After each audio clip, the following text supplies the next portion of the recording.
D'abord, pour l'enregistrement, j'aurais besoin que vous vous présentiez en donnant votre nom, prénom et date et lieu de naissance, s'il vous plaît. Donc Franck Lefebvre, je suis né le 11-02-74 à Waterloo, dans le Nord.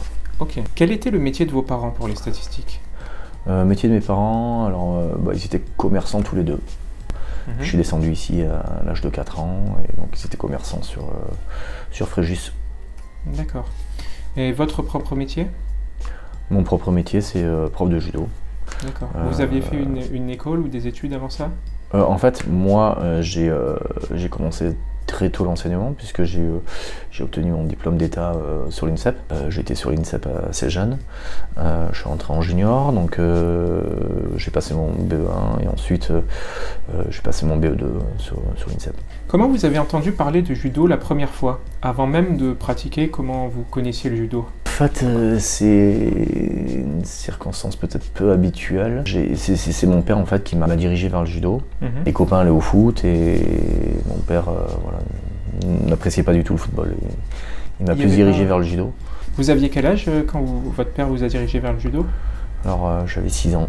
Il y avait des clubs ou des profs de judo déjà installés à Saint-Raphaël? Justement, il y avait Chopin. Monsieur Chopin, oui. Il y avait Monsieur Chopin. Alors moi, c'était bizarre parce qu'en fait, je commence le judo ici sur Saint-Raphaël. Enfin, d'abord sur Fréjus, pardon. Je commence sur Fréjus avec un prof de judo et James Chopin. Alors son père était sur Saint-Raphaël. Il venait s'entraîner de temps en temps dans ce club. Et donc il me connaissait tout jeune. Ce prof de judo, Monsieur Kerleroux, décède d'un accident de plongée. Celui qui reprenait le club en tant que prof de judo n'était pas sur Fréjus. Visiblement, enfin, c'est ce qui se disait, c'est qu'il n'allait pas forcément continuer l'activité judo, mais plus l'activité karaté. Alors je sais pas comment ça se passait à l'époque. C'était qui? Je sais pas. Je sais pas, tout simplement parce que mon père, quand il a entendu parler de ça, il voyait que moi j'étais quelqu'un qui aimait beaucoup ce sport. On lui avait dit, mon père était commerçant sur Saint-Raphaël, donc il avait une station-service, donc il côtoyait beaucoup de monde. Et on lui avait dit, tiens, tu devrais le mettre sur Saint-Raphaël. Il y a un professeur de judo qui est un petit peu en vogue, qui s'appelle Antoine Casa, qui est un très bon professeur sur Saint-Raphaël. Et donc du coup, je suis parti chez Antoine Casa, et c'est là où j'ai fait un peu mes gammes, on va dire. Parce que dans ce club à Fréjus, j'en ai aucun souvenir, j'étais trop jeune pour... Moi, j'ai été chez Antoine Casa, j'ai fait mes premiers résultats, je veux dire, après en Benjamin, en minime. Puis ensuite, j'ai intégré le pôle espoir de Nice, sport-études à l'époque. Et ensuite, je me suis licencié, parce qu'Antoine a arrêté, Antoine Casa. Je me suis licencié à Puget-sur-Argence. Je me suis licencié en cadet là-bas. Ensuite, en cadet, deuxième année, je fais une médaille au championnat de France. Donc, du coup, j'intègre l'équipe de France en cadet. Et après, j'ai fait pareil, des médailles en junior, en senior. J'ai signé au Paris Saint-Germain. Vous savez qui était le professeur de Monsieur Casa? Qui était son propre professeur de judo? Antoine, je sais que c'était un pied noir. Je me demande s'il n'avait pas commencé le judo là-bas en Afrique. Lui. Il était âgé quand vous l'avez eu comme professeur? Ouais, il avait un certain âge. Il devait avoir mon âge, je pense. Vous avez fait 1 an en gros à Fréjus, et ensuite directement au club de Monsieur Antoine Casa, c'est ça? 1 an à Fréjus, ensuite à Antoine Casa, et puis après, voilà, je suis parti en cadet à Puget, et puis après je suis allé au PSG. D'accord. Et à Puget-sur-Argent, ça se passait comment? Est-ce que les cours étaient différents de ce que vous aviez connu avant? Oui, c'était différent parce qu'il avait un petit peu plus de monde. Il avait le club de Puget, le club de Fréjus, le club de Roquebrune. Donc ça permettait... oui, il faisait des interclubs régulièrement? Des interclubs, tout ça, ouais. Non, il était très dynamique. Bon, moi j'ai intégré ce club-là parce qu'Antoine Casa a arrêté. Et puis c'est vrai qu'il y avait pas mal de mes amis qui étaient dans ce club. Ça me semblait légitime de partir là-bas. Vous aviez quel âge à peu près au moment où vous êtes parti? Je crois que j'avais 14 ou 15 ans. D'accord. Est-ce qu'il y avait des assistants ou des gradés déjà dans ce club, des gens qui enseignaient aux novices ou qui aidaient le professeur? À Puget? Ouais. Mais je n'allais pas beaucoup, moi, parce que moi, j'étais en sport-études à Nice. Ensuite, après... Au Parc Impérial, vous étiez? Oui, oui. D'accord. Après, je suis arrivé junior, j'ai fait 1 année, je suis revenu ici, et ensuite, je suis parti à Paris. D'accord, ok. Oui, donc vous avez fait... Donc après, la semaine, j'y étais pas. Au Parc Impérial, c'était avec José Alary, je suppose? Exactement. Okay. Exactement. Et alors, comment c'était les entraînements dans ces années-là? Est-ce que c'était différent par rapport à ce qu'on fait maintenant en judo? Ouais, alors c'était différent, c'est certain, parce que déjà, je pense que le judo n'était pas du tout le même, déjà par les règles et par l'intensité, on va dire. C'est vrai que nous, on faisait beaucoup moins de musculation, beaucoup moins de...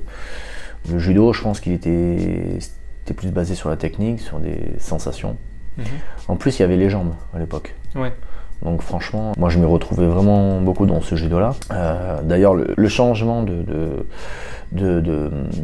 règlement, bon, il a perturbé beaucoup de monde, mais il y a beaucoup de monde aussi qui ne se retrouve pas dans le judo.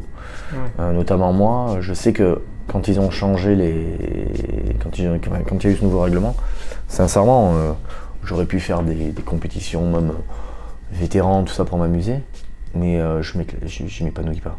Ouais. Je m'épanouis pas dans ce judo. Après, à enseigner, c'est différent. Mais moi, je pars du principe où le judo, et puis c'était aussi, Kano, il a exprimé comme ça aussi, à partir du moment où on fait tomber l'autre sur le dos, c'est le but, hein, c'est de le mettre sur le dos, eh ben, on a gagné le combat, peu importe comment. Et donc je trouve dommage d'avoir changé ce règlement qui a servi totalement aux Japonais. Pour moi, c'est les Japonais qui en ont été bénéficiaires de ce règlement. Il y avait donc une vraie différence entre la façon d'aborder le judo en France et au Japon. Les techniques qu'on faisait en France, c'était beaucoup plus de ramassage de jambes que ce que faisaient les Japonais? Pas sûr. Pas sûr. Alors en fait, moi quand j'étais sur l'INSEP, tout ça, on avait un peu des consignes, on va dire, entre guillemets, c'est-à-dire qu'on prenait le japonais, fallait pas être manche et main au revers en kumikata traditionnel. Fallait chercher à les croiser, fallait chercher à les coller. Parce qu'ils étaient très forts dans une position traditionnelle. Parce que c'était leur philosophie de travail. Ils étaient tout le temps au revers, manche, voilà, ils apprenaient le judo comme ça. Et en fait, nous, on devait, on va dire entre guillemets, leur casser la gueule, quoi. C'était l'objectif. Donc il fallait leur rentrer dedans, il fallait montrer la puissance et puis essayer même de les croiser, de les empêcher de travailler. C'était l'objectif, et quand on prenait un russe, il fallait se mettre en forme traditionnelle. Manche revers pour éviter le corps à corps. Les Russes, quand on connaît un peu la philosophie du judo russe, ils commencent par le sambo, ils commencent par la lutte, ensuite ils font du judo, mais c'est le sambo qui est... Ouais. Moi je me souviens, mon premier tournoi international que je fais avec l'équipe de France, je dois avoir 17 ans, je pars à Smolensk, à 380 km de Moscou, à l'époque, on voyait du sambo tout le temps à la télé. On voyait des compétitions de sambo, pas des compétitions de judo. Ouais. Donc, et tout le monde commençait par le sambo. D'ailleurs, tous les gros clubs moscovites, c'était sambo 70. Du coup, ils avaient des techniques de prédilection très différentes du judo français ou japonais? Bah, c'est pas ça, c'est qu'ils faisaient que du corps à corps. Ils cherchaient à rentrer dans les jambes beaucoup. Moi, je pense pas que le judo, il y a un panel de techniques qui est hyper important. Sacrifier les jambes, je trouve que c'est vraiment dommage. Mais par contre, je pense que voilà, chacun peut séduire, peut trouver des sensations par rapport à son judo. Moi, par exemple, vous voyez, j'ai un athlète là, Joseph Terra, qui est en équipe de France. Il a combattu dernièrement au Grand Slam en Turquie, là, d'Antalya. On lui dit, en place de 3, faire attention, même quand il prend le georgien, pas faire de corps à corps. Je trouve que c'est nul, ce fonctionnement-là. C'est pas parce qu'on prend un georgien ou un russe qu'il faut pas faire de corps à corps, si on a les sensations de faire du corps à corps. Ils vont être beaucoup plus dangereux en corps à corps par rapport à d'autres judokas, parce que c'est leur philosophie, mais par contre si on est bon en corps à corps, pourquoi pas aller sur leur terrain? Et ça c'est un petit peu dommage, c'est-à-dire que nous, vous voyez ce que je vous dis juste avant, les Japonais, il fallait se mettre comme ça, les Georgiens ou Russes, il fallait se mettre comme ça, parce que c'est pas qu'on manque de confiance, mais voilà, ils ont un judo qui est quand même plus stéréotypé, quoi. Et du coup, quelles ont été les légitimations de ce changement de règlement? La fédération avait dit quoi? Parce que Kamisami c'était trop dangereux? Parce que les... Pas du tout, pas du tout. Moi franchement, qu'est-ce qu'ils avaient dit à l'époque? À l'époque, ils sont venus sur ce changement tout simplement parce qu'ils voyaient beaucoup de kataguruma à genoux, beaucoup de techniques à genoux, beaucoup de techniques, et les Japonais, ils avaient moins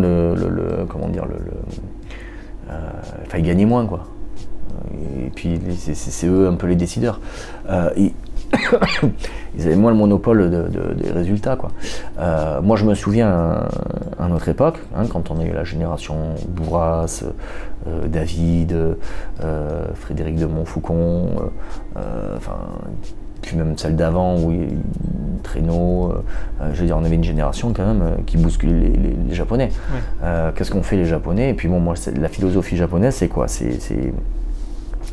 On va voir ce qui se passe ailleurs. Hein.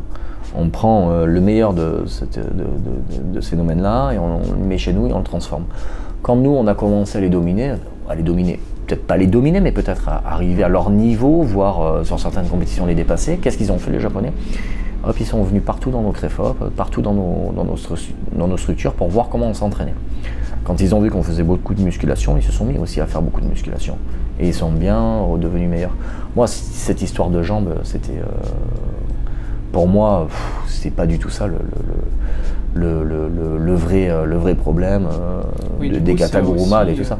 Ça a aussi institué une distinction entre les katas et la compétition. Ouais, Maintenant, il y a des katas avec des prises qu'on peut faire en kata. Bah oui, c'est pour ça c'est une aberration. C'est une aberration. Et d'autre part, aujourd'hui, bon, il y a les katas certes, mais est-ce que le judo est plus spectaculaire qu'avant?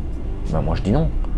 Avant, il y avait des Guruma, il y avait même des Morotegari traversaient le terrain, le tapis, pardon.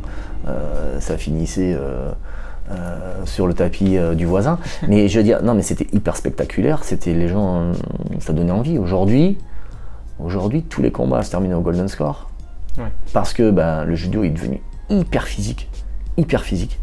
Ils sont là, il n'y a plus de mouvements de judo. Les mouvements de judo, ils sont très rares, à part les Japonais. Les Japonais, ils arrivent encore à faire du judo, mais nous, tous les styles européens et tout ça, franchement, on s'ennuie quand on regarde du judo aujourd'hui à la télé. On s'ennuie. Et aujourd'hui, qui regarde le judo? Que ceux qui font du judo. C'est-à-dire que tous les néophytes et tout ça... Pardon? Ça attire plus le grand public. Ça l'a jamais vraiment attiré, parce que c'est vrai que le judo, contrairement au sport de pied-point, c'est un petit peu spectaculaire, c'est plus facile à comprendre aussi. Nous, le judo, c'est un sport qui est basé sur beaucoup de règles, beaucoup de stratégies, beaucoup de tactiques. Et sincèrement, aujourd'hui, il est beaucoup moins spectaculaire qu'avant. Il est beaucoup moins. Moi, je trouve que on se dirige plus vers le bas, surtout avec les sports émergents aujourd'hui, comme le MMA, comme le jiu-jitsu brésilien, où il nous pique un peu une partie de notre discipline qui est le Newaza. Mmh. Tous ces sports-là, malheureusement, eux ils se développent et nous, soit on stagne, soit on va vers le bas, parce que le judo, déjà, c'est un sport qui est hyper difficile.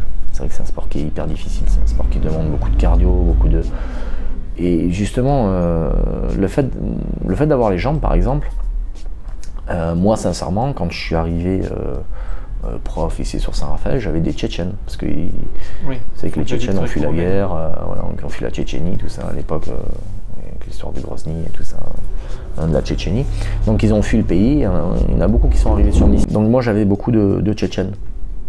Les Tchétchènes, ils ont le même profil que les Russes, que les Géorgiens, ils commencent tout le temps par la lutte, par la gréco ou la libre. Quand ils sont arrivés au club, mais aucun automatisme. C'est-à-dire qu'ils sont arrivés, ils ont commencé à faire un peu avec nous. Alors au début, il y avait encore les jambes autorisées, puis après quand c'est passé sans les jambes, je les ai tous perdus. Je les ai tous perdus. Parce que, au contraire, déjà, c'est difficile pour eux, donc sans le kimono, enfin, devoir mettre un kimono, c'est difficile, mais en plus, si on leur coupe les jambes, là, ils s'éclataient plus. Contre les automatismes qu'ils ont appris pendant des années, ce qui est plus difficile. Et ouais. Ok. Bon, on y reviendra. C'est un peu triste. Alors, est-ce qu'il y avait des clubs importants, à part le judo club de Saint-Raphaël, quand vous avez commencé dans la région, des grands clubs que vous connaissiez, que vous rencontriez en interclub? Bon, beaucoup dans les Alpes-Maritimes. Les gros clubs, c'était dans les Alpes-Maritimes. José Alary, donc, voilà, avec Saint-Laurent-du-Var.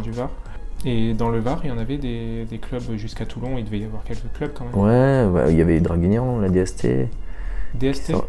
La DST, ouais. C'est quoi? C'est Association Draguignan sur l'Estouka. C'était un club de Draguignan. Non, je pense qu'il y avait Puget, donc nous là, Puget sur Argence, plus Draguignan. À Draguignan, qui était le professeur? Bruno Serin. Bruno Serin? Bruno Serin. Serin. S-E-R-E-N. Bruno Serin. D'accord. Ouais, voilà, il est au gradé maintenant, non? Il est au gradé, tout à fait. Je pense que c'était les deux clubs un peu qui se tiraient la bourre. Après les clubs toulonnais, ils avaient créé à un moment donné l'UJVO de mémoire. Union Judo Var Ouest. Mais je crois que ça n'avait pas tenu et je crois qu'il y avait trop de profs et il voulait faire un regroupement de différents clubs. Okay. Est-ce qu'il y avait justement vers Toulon des clubs comme celui de Monsieur Houdard, ou il y avait des clubs sur Toulon qui étaient importants? Non. En compétition, ils ne performaient pas trop? Non. Il n'y avait pas des, même sans parler des clubs, il n'y avait pas des champions qui venaient de là-bas ou... Non, ça me parle pas, non. Okay. Enfin, pas ma génération.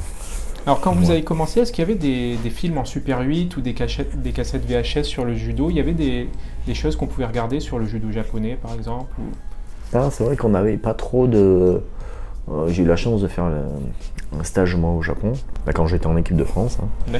J'ai fait un stage au Kodokan, j'ai d'ailleurs dormi au Kodokan avec l'équipe nationale japonaise. Mais c'est vrai qu'on n'avait pas trop d'informations sur ce qui se passait au Japon. Quand les profs parlaient du judo japonais, on avait du mal à se représenter. Exactement.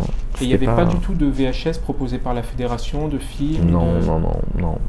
Non, pas proposé par la fédération. Et même des films amateurs que les profs se partageaient? En fait, moi je me souviens de bouquins, quoi. Ah, ça m'intéresse. On avait des livres, alors pour vous donner les titres des livres. Est-ce que vos débuts ont été influencés par des militaires ou des policiers? Je sais qu'il y avait beaucoup de judo dans la police et l'armée à un moment. Non. Non? Non. C'est vrai qu'à Saint-Raphaël, ça devait être un peu moins. Quoique Claude Thomas, il a enseigné, lui, il était militaire. Mais Monsieur Chopin, il n'était pas militaire. Non. Ok. Si, je crois qu'il a été. Il a été militaire, Monsieur Chopin? Ouais, Marcel Chopin. Ouais. D'accord, le père, oui. Ouais, le père. Ok. Oui. Alors, vous avez pratiqué la compétition, beaucoup. J'ai un peu regardé votre palmarès, c'est assez louable pour un Français à cette époque-là, c'est assez rare. J'ai noté quelques dates. Donc, vous avez été médaillé au championnat de France cadet junior et remplaçant pour les championnats d'Europe, pour les championnats du monde de junior aussi. Vous avez été compétiteur. En senior, champion de France en première division en 1996. Vous me dites si je me trompe. Hein. Vous avez participé 3 fois au tournoi de Paris 95, 96 et 97 et une fois la Coupe Cano. Alors je ne sais pas du tout ce que c'est que cette Coupe Cano. Ça consiste en quoi exactement? La Coupe Cano à notre époque c'était la compétition la plus difficile au monde. La Coupe Cano, il y a d'ailleurs, je crois qu'il doit y avoir à ce jour peut-être 5 ou 6 Français qui l'ont remporté. D'accord. La Coupe Cano. C'est une compétition qui est très difficile quand on connaît le niveau des Japonais. Par exemple, vous prenez en 73 kg, les 4, le numéro 4, il peut être champion du monde. D'accord, ok. Mais il y a 4 Japonais par catégorie. Oui. Et en général, c'était une compétition qui regroupait beaucoup de pays ou c'était assez rare qu'il y ait des étrangers? Pratiquement tous les pays asiatiques. Beaucoup de pays asiatiques. C'est-à-dire d'ailleurs, moi dans ma catégorie, celui qui gagne, c'est le Coréen. D'accord. C'est même pas. Et à l'époque, il y avait Nakamura qui était champion du monde, champion olympique, en titre. D'ailleurs, ce qui est marrant, c'est que moi, je fais la Coupe Kano en décembre. Ou en janvier, je sais plus. Enfin, décembre ou janvier. Décembre de quelle année? 96. Ou janvier 97, je sais plus. Je fais la Coupe Kano. Donc la même année que vous avez gagné le championnat de France première division en 96, donc juste après. Ils avaient pris tous les champions de France pour faire la Coupe Kano. D'accord, ok. Tous les champions de France en titre. Donc je fais la Coupe Kano et c'est le Coréen qui gagne. Et ce Coréen-là, je le prends au premier tour du tournoi de Paris un mois après, en février. C'était toujours en février le tournoi de Paris. Je le prends au premier tour et je le bats. Je le bats et au deuxième tour, je perds sur le Japonais qui est champion du monde, champion olympique, Nakamura. Ok. Oui, donc on rencontrait en gros les mêmes personnes, le niveau était très élevé.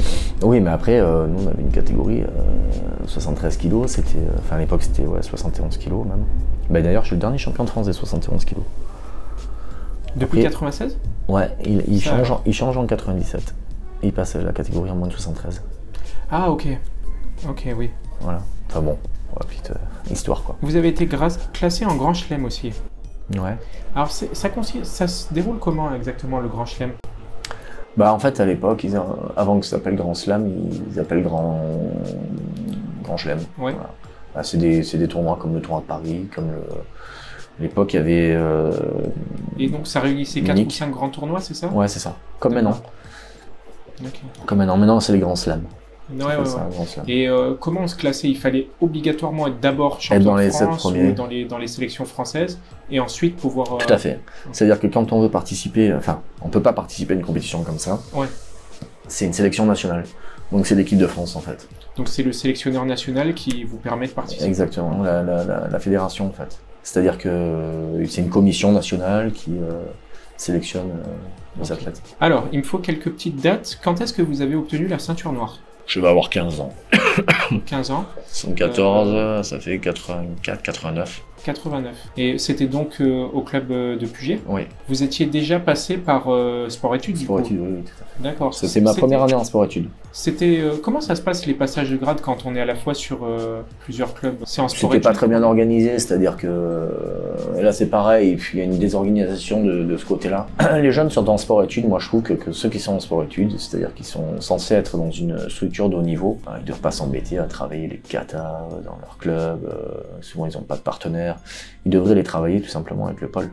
D'accord. Et c'est le pôle qui devrait les évaluer en interne ou avec au gradé. Et donc il devrait tout faire au pôle. Mais oui, c'est pas normal que ce soit à charge des clubs, sauf que nous on les voit très peu, les athlètes, souvent ils sont en compétition et puis il faut qu'ils aient des partenaires, il faut que, c'est toujours pareil, hein, le club, le prof quand il a des athlètes, un ou plusieurs athlètes qui sont en sport-études, déjà il faut faire aussi le travail technique qu'ils ne font pas là-bas, donc ça permet aussi de... Voilà, après ça permet peut-être de maintenir un lien entre l'élève et son club d'origine. Oui, mais pas sur les katas, ça ils peuvent le faire justement sur différentes actions de communication ou même du travail technique avec le prof.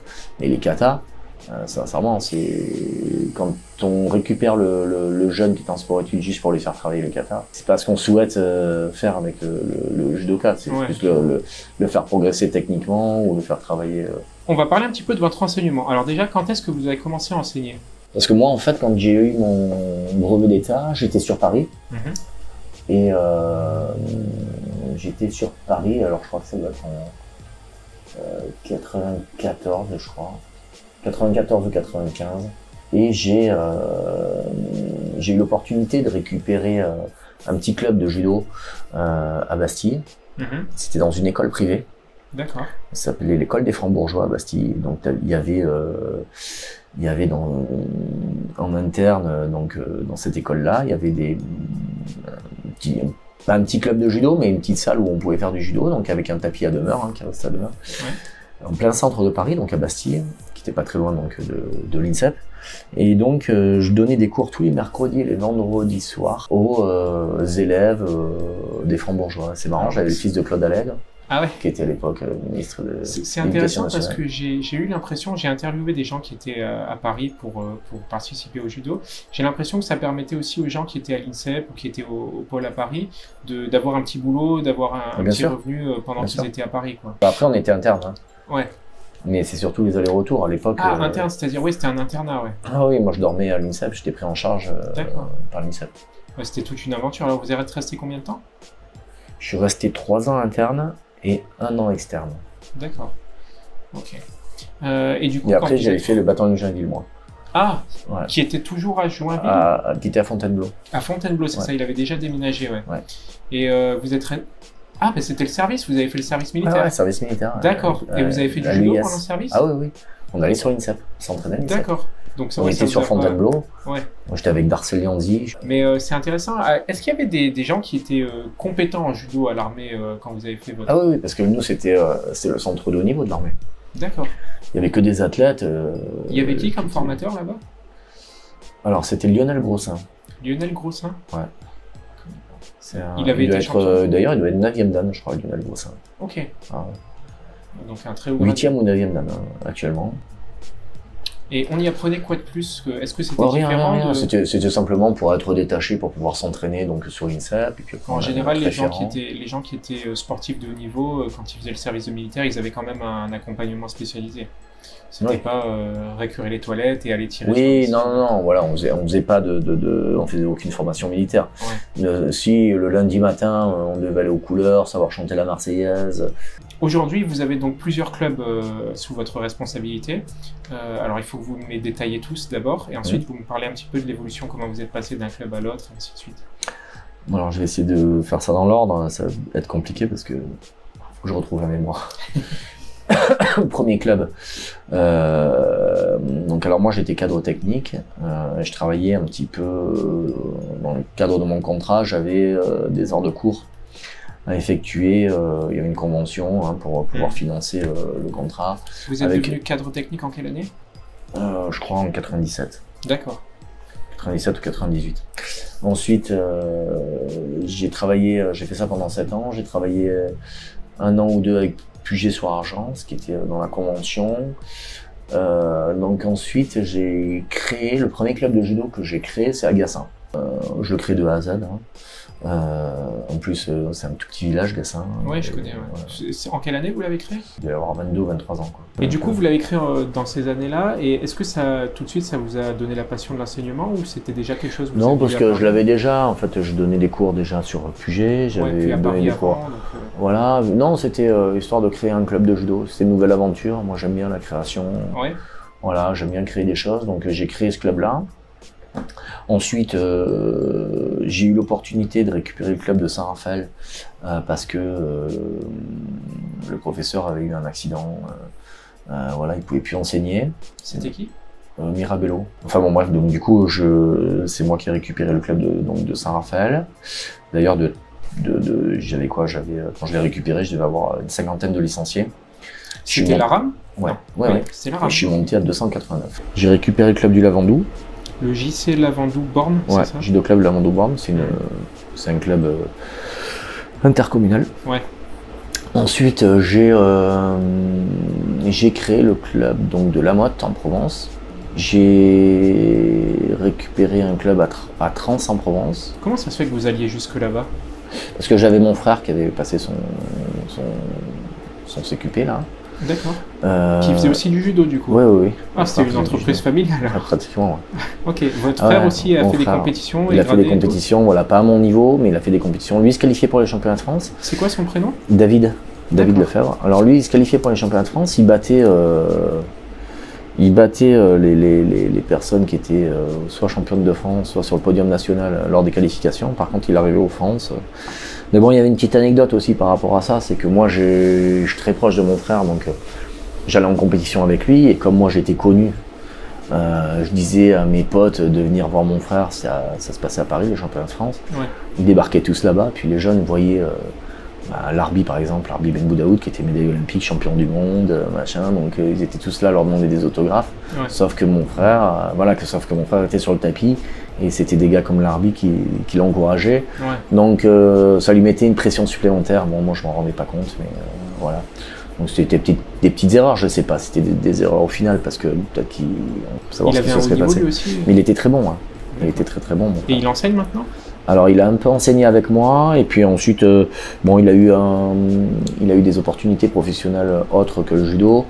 Donc du coup il est un peu plus parti voilà, de ce côté-là, mais sinon... Donc ça vous fait quand même beaucoup de clubs, et vous les avez gardés longtemps, ou vous avez enseigné simplement quelques années, le temps de les fonder à chaque fois?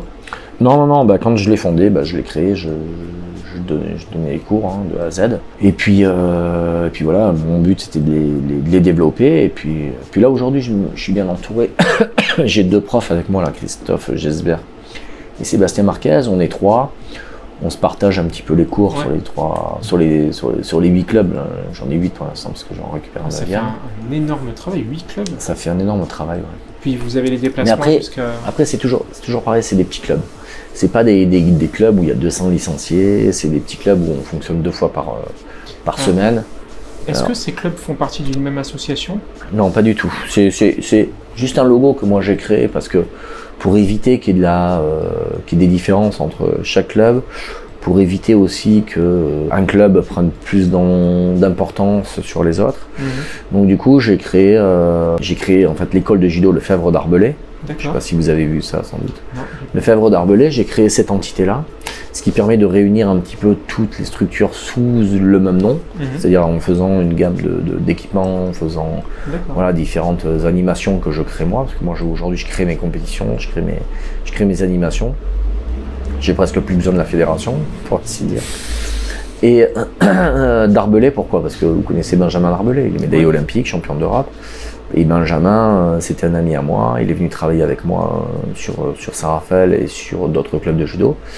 Voilà, je l'ai un petit peu formé aussi, même s'il avait son brevet d'état, mais sur la pédagogie avec les plus jeunes, avec les enfants et tout ça. Il dispensait des séances donc, dans différentes structures. Il est toujours avec vous aujourd'hui? Il est toujours avec moi, sauf que bon là en fait, aujourd'hui il a créé un studio de coaching privé qu'il devait faire avec Alexis Bastine. Je ne sais pas si vous avez connu, Alexis Bastine, c'est le boxeur qui est mort en hélicoptère avec Camille Muffat et Florence Artaud. Voilà. C'est un ami à nous, Alexis. Okay. Un très bon ami à nous, donc il descendait tout le temps chez nous. Et puis donc il est parti voilà, il y a maintenant 5 ans je crois. Benjamin était son ami aussi, son ami intime. Donc en fait il avait cet objectif de donc, créer ça avec Alexis. Et puis un jour il a voulu, il s'est dit tiens il faut que je m'y mette. Puis il a commencé à connaître du monde ici. Et puis il a eu l'opportunité d'ouvrir une salle. Et il s'est lancé dans le coaching privé. Okay. Mais seulement il est toujours licencié au club. Et l'année prochaine, là, parce qu'avant il donnait toujours des cours, mais bon là c'est vrai que son studio ça a pris beaucoup d'ampleur, donc il a plus de possibilités, plus de créneaux pour donner des cours pour le club, mais l'année prochaine il devrait redonner des cours à nouveau pour le club. D'accord. Bien sûr. Vous avez donc différentes formes d'entraînement, d'après ce que j'ai compris, pour les petits. Alors vous commencez à quel âge? 6 ans, 3 ans? Je sais qu'il y a Alors moi j'ai fait, j'ai créé le baby judo. Alors j'ai l'éveil judo. L'éveil judo c'est à partir de 3 ans. Mais par contre, le baby judo, c'est à partir de 2 ans. Ça, je l'ai inventé il y a 3 ans. C'est 2 ans, en fait, c'est un petit parcours ludique, gymnique, voilà. Qu'on propose aux parents, avec l'apprentissage des chutes, voilà. Et alors, c'est avec un des parents. Et c'est des cours d'une demi-heure. D'accord. Une demi-heure par semaine. Après, ils ont très peu de concentration, les enfants de ce ouais, c'est difficile de tenir. Donc voilà, le fait qu'ils soient accompagnés des parents, déjà ça les rassure. Et puis d'autre part, comme à cet âge-là, ils font beaucoup de mimétisme. Donc les parents peuvent les diriger, leur montrer l'exercice, les enfants reproduisent. Ok. Voilà. Et du coup, vous avez plusieurs tranches d'âge qui correspondent à plusieurs tranches horaires, je suppose, au dojo où vous enseignez, c'est ça? Oui, tout à fait. Donc ça doit faire une quantité monstrueuse de cours. D'heures de cours, oui. Ouais, ok. Alors, est-ce que vous arrivez justement à fidéliser? Je sais que pour les enfants, c'est difficile, et parfois, à l'adolescence, ils lâchent le judo. Je l'ai dit tout à l'heure, en fait, le judo, c'est un sport qui est très difficile. C'est très très dur le judo. Le judo c'est très très dur, puis c'est un sport individuel. Puis par rapport à d'autres sports, ça souvent je le signale aussi. Vous avez d'autres sports comme le ping-pong, le tennis, tout ça. Ça reste un jeu. Le judo c'est un combat. Donc à un moment donné, on sent si on a le dessus, si on sent que là on arrive en compétition, on perd. Donc en fait, on se rend compte de son niveau. Et c'est ce qui fait que c'est traumatisant. Donc c'est traumatisant parce que les enfants se dirigent vers. Qui m'ont dit la même chose que vous, que la défaite en judo était plus difficile à supporter, surtout pour les jeunes, que dans d'autres sports. Mais oui, parce que c'est pas malheureusement. On accuse une défaite en tennis, on n'a pas de séquelles psychologiques, mis à part le fait de se dire tiens, j'étais pas bon, j'étais pas dans un bon jour, j'ai pas joué comme il fallait, tactiquement il a été au-dessus, bon, on peut persévérer. Que le judo, c'est un sport de combat, donc il y a des fois, lui, bon, moi je n'ai pas trop cette philosophie-là, mais les jeunes, c'est ce qui en ressort. Ils se sont fait casser la tête par un gars, ils sont incapables de surmonter ça, quoi. Ils savent qu'ils se feront casser la tête à chaque fois par le même. Et c'est plus un aspect psychologique. Pourquoi? Parce que c'est le sport de combat en lui-même. Ils ont perdu le combat. Est-ce qu'il y a beaucoup de femmes dans vos clubs? Ça, c'est une question que je pose souvent aux professeurs, parce que je sais que ça a été difficile, le judo féminin. Alors, femmes non. Toute honnêteté, pas beaucoup de femmes. Par contre, j'ai énormément de filles. Donc pour les enfants, c'est à peu près 50-50. Non, 50-50. En fait, les statistiques de la fédération, c'est 65-35. Moi, je suis complètement dans les cordes, voire des fois, j'ai même plus de filles sur des cours. Donc c'est vrai que chez les enfants, chez les jeunes, on voit qu'il y a quand même plus de filles qu'après, au niveau des âges adultes, ça tient moins que les garçons. Est-ce qu'il y a une explication que... Encore une fois, c'est un sport de combat. Et puis, c'est pas un sport non plus où il y a les copines qui peuvent aider chacun à accepter la défaite, ou à remonter le moral, je veux dire, le judo c'est un sport individuel, donc déjà, sport individuel c'est pas simple. On gagne pour soi, on perd pour soi. Hein. Mais donc les filles, puis c'est un sport qui est violent, on s'en rend pas compte, mais c'est violent. On prend des coups au judo. On prend le sol, quoi. Ah, on prend des coups. Non, on prend des coups. Je vais vous dire que les balayages, les coups de pied dans les chevilles, dans les... Ah oui. Ah oui. Je pensais que quand on prend la garde, si, vous avez des filles, elles ont plus de choux aux oreilles que les hommes. Ah non, c'est violent, on s'en rend pas compte, c'est traumatisant. Bon, parce que les filles aussi ont pris le dessus, parce qu'aujourd'hui on a une équipe fille qui est complètement exceptionnelle. D'ailleurs, l'équipe féminine est très forte en judo français. Oui, c'est ce que je dis. Ouais. C'est aussi, à mon avis, parce que le sport féminin est beaucoup plus développé en France que dans la plupart des autres pays du Moyen-Orient, d'Afrique, d'Amérique. Je suis pas persuadé que ça vienne de ça. Moi, je pense que c'est une génération, vous savez, en judo. Et puis les entraîneurs nationaux, c'est ce qu'ils m'ont dit aussi. Hein. Je répète un petit peu ce qu'ils m'ont dit il y a quelques années. Quand on a vu cette équipe là de filles arriver là, c'est des folles furieuses, un talent pur. Voilà. Donc en fait, on a la chance d'avoir eu une génération qui était assez monstrueuse. Et là, on a une génération dessous là, qui pousse et qui arrive, qui s'identifie un peu à cette génération-là. Moi, je me souviens à une autre époque, quand il y avait Traîneau, quand il y avait Pascal Taillot, quand il y avait David Douillet, quand il y avait, je dirais un petit peu avant, Thierry Ray, tout ça. Nous, on regardait ça, on se disait, mais c'est comme ça qu'on aimerait devenir. Nous, notre génération, elle a été aussi monstrueuse en judo. Alors, est-ce que le matériel que vous utilisez en judo a évolué tout au long de ces années de pratique et d'enseignement?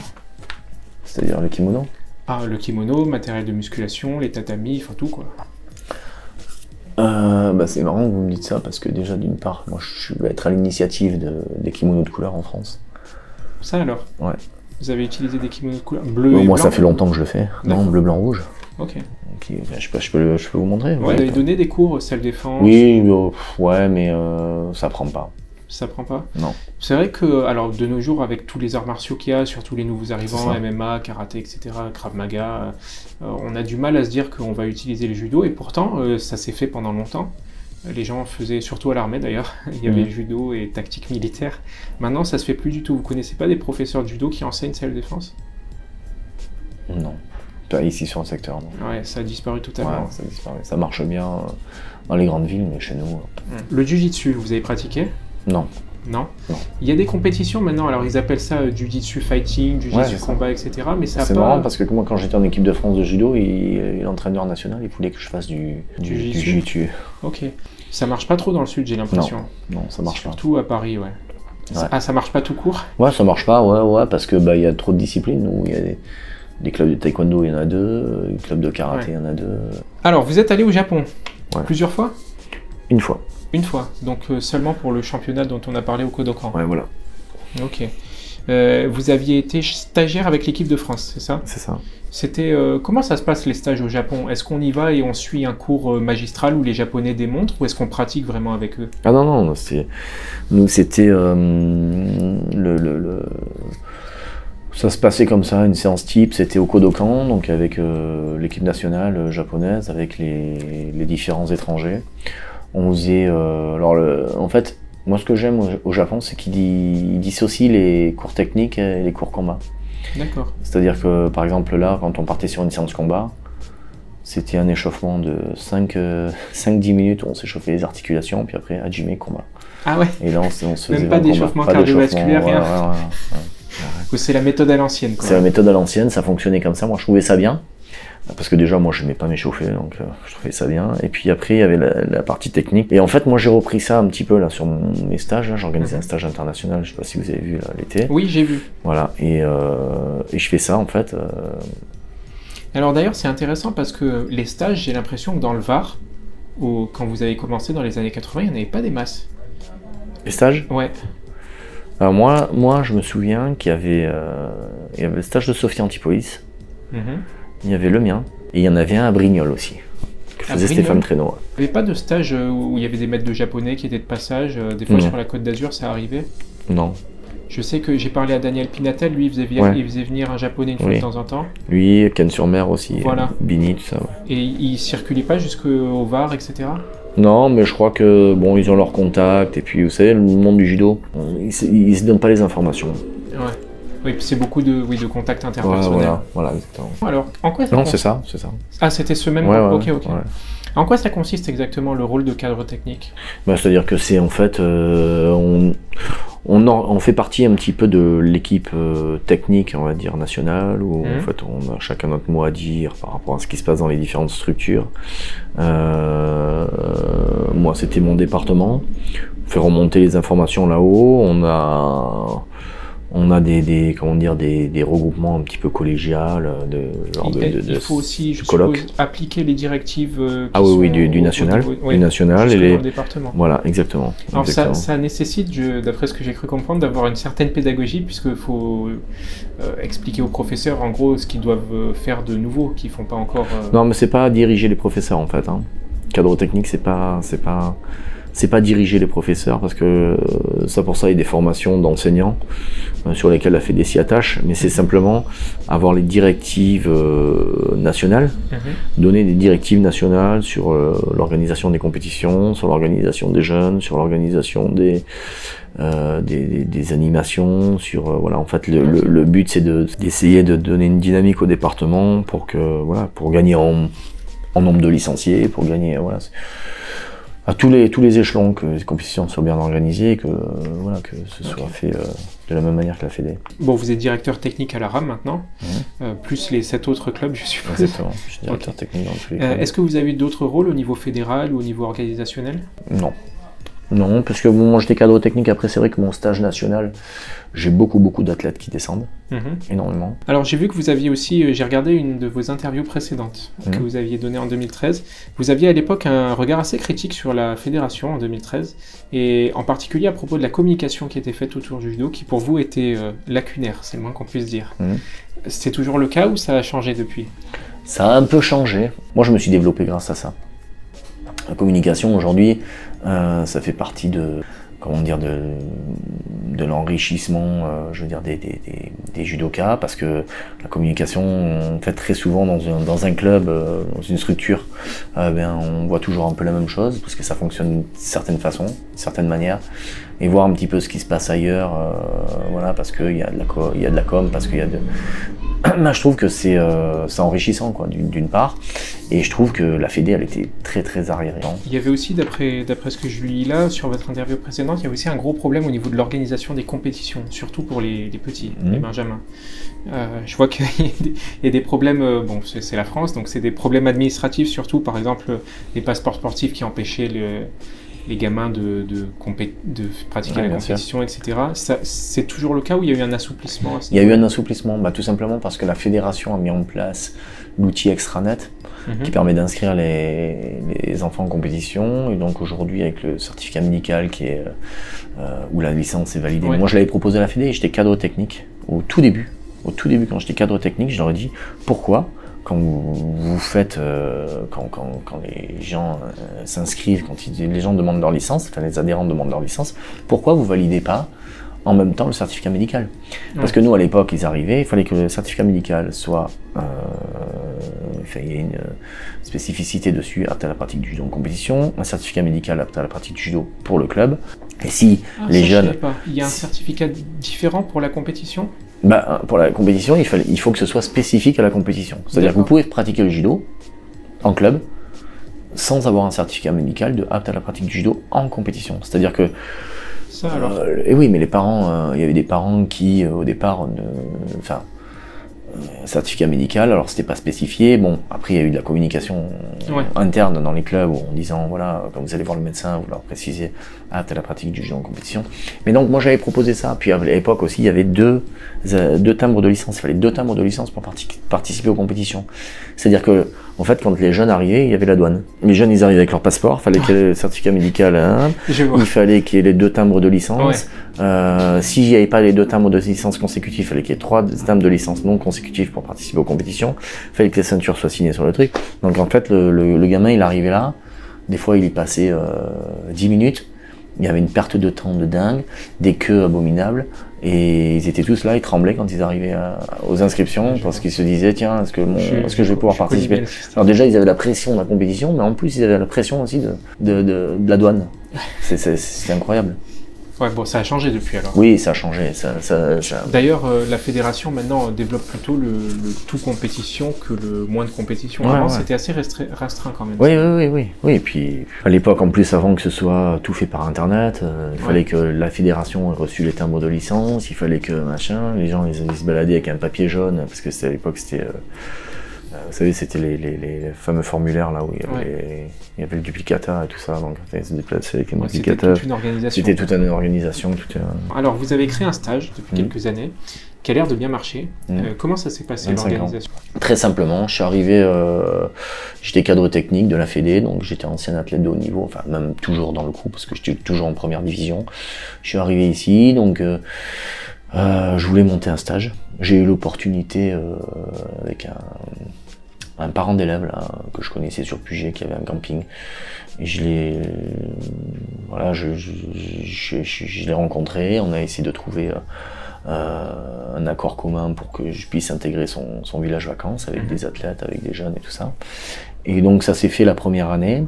Quand les gars ont su que je faisais ce stage-là, les athlètes, les clubs et tout ça, il y en a beaucoup qui se sont manifestés pour venir. Faut savoir que la deuxième année, je crois, la troisième année que j'organise ce stage, j'ai 3 athlètes qui font les Jeux, sur 7. D'accord. Il y a 7 garçons qui font les Jeux Olympiques, il y a 7 catégories.